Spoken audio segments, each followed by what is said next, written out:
So why does the GI system cause distress, and who typically experiences these symptoms? Well, the GI system, or commonly called the gut, is this beautiful orchestration of, hollow organs, solid organs, and they're filled with a myriad of nerves and the receptors for hormones and a whole bunch of other, kind of active molecules. And as a result of the foods that we ingest, the stress in our lives, the genetics that some of us are at increased risk for. About 50 million people suffer from, a common condition called IBS with constipation, and a whole bunch of other, complain of chronic idiopathic constipation. That's just one small little segment of people. The combination is about 50 million.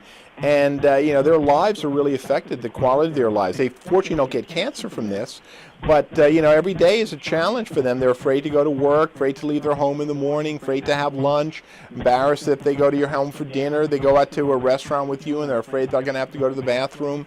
It's really not a pleasant state, and these people, of course, have been embarrassed before when they may or may not have sought medical attention years ago and told that it's all in their head. And I think that there's a whole new awareness, a new knowledge base on the physiology of how the intestines work. The FDA, for example, just approved a new drug called Linzess for adults 18 and older who have the constipation from irritable bowel or chronic idiopathic constipation. And if you can change your lifestyle, if you can change what and how you eat, if you add some sleep to your lifestyle changes, you can get some relief. So I think you don't need to live a life of quiet desperation anymore.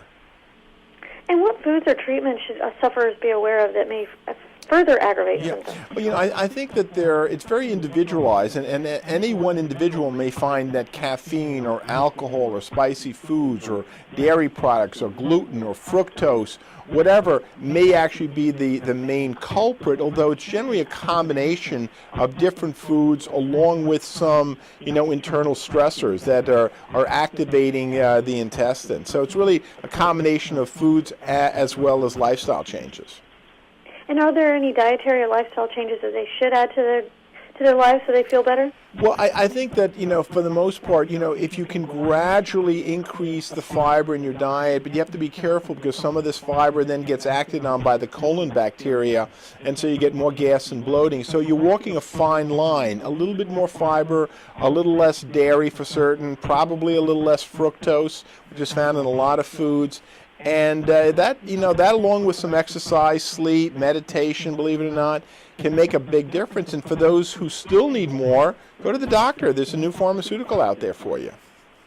Well, thank you for the great tips, Dr. Lamm. Where can we go for more information? Well, here's a website that you can find helpful. It's called F as in Frank, G, D as in dog.org. A lot of valuable information for IBS sufferers. Well, thank you so much. We truly appreciate it. Have a great weekend. Same to you, then. Thanks for having me. Thank you.